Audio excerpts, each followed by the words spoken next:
Bonjour Gaëtan, voilà, donc tu es secrétaire régional WAPI de la FGTB. Au lieu de faire un rapport d'activité comme un bottin de téléphone, je préférais te poser des questions pour animer notre congrès. Durant ces 4 dernières années, différents combats ont été menés auxquels la CGSP Enseignement s'est jointe.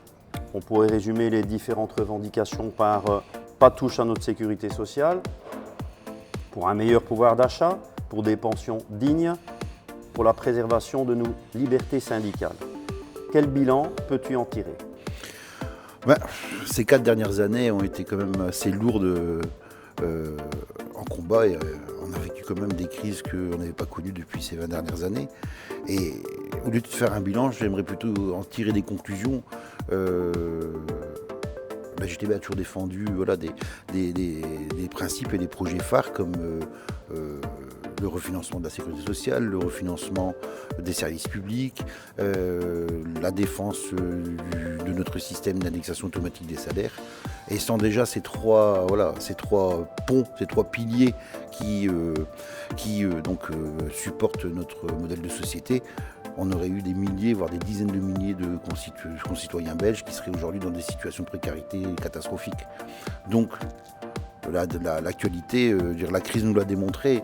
Toutes les choses que nous avons défendues depuis des années et dont ces 4 dernières années-ci sont des revendications qui sont légitimes et des combats et des luttes qui ont été légitimes, puisque si nous n'avions pas défendu ça depuis des années contre la droite, aujourd'hui on n'aurait pas ces systèmes-là qui défendent et qui en même temps soutiennent les concitoyens quand ils en ont réellement besoin, quoi.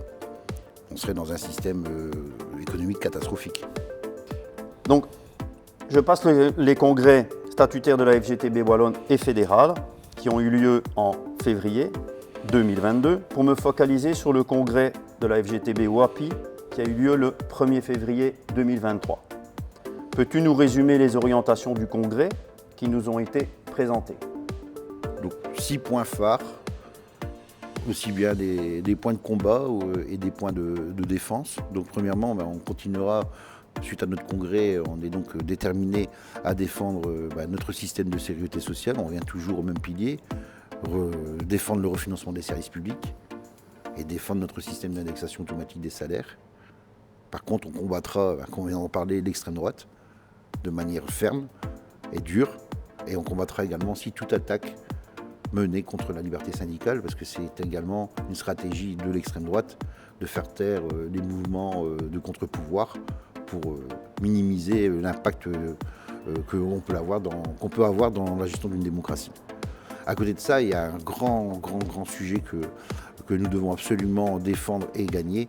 Il faut absolument qu'on arrive à donc modifier la loi 96, ce qui permettra d'avoir des négociations salariales dignes et respectables, car pour nous, c'est le seul moyen de pouvoir sortir d'une crise dignement, de pouvoir rétablir un véritable pouvoir d'achat et d'avoir ainsi un équilibre qui se fait entre justement les revenus des contribuables et les dépenses, et d'avoir un pouvoir d'achat qui nous permet de vivre dignement et réinstaurer un bien-être au sein de notre société.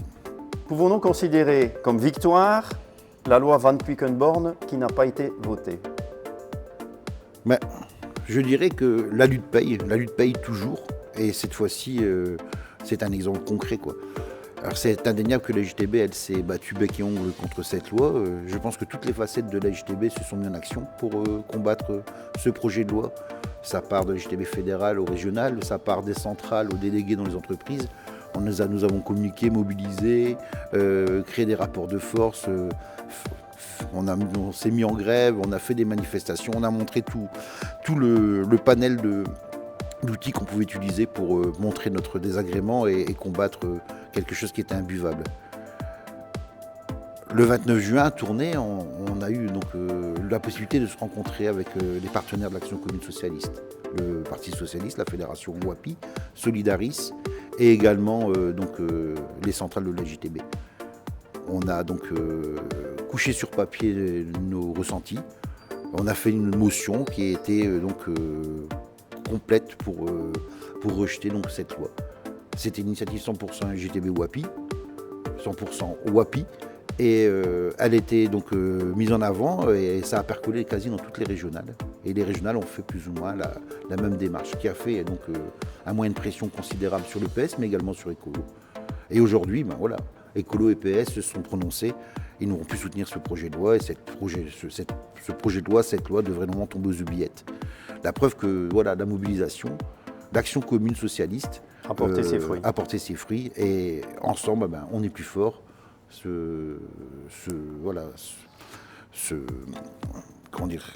Cette expérience de vie syndicale et associative nous a prouvé que l'action commune, ben, elle accorde tout son lieu, enfin toute sa crédibilité et son panache, quoi. Merci Gaëtan. Encore une fois, nous pouvons résumer que la camaraderie est vraiment présente. Je tiens à te remercier. Je tiens aussi à te remercier pendant ces 4 ans de m'avoir soutenu, ainsi que Pascal. Je tiendrai à lui rendre mes remerciements également et continuons le combat. Merci. Merci Gaëtan.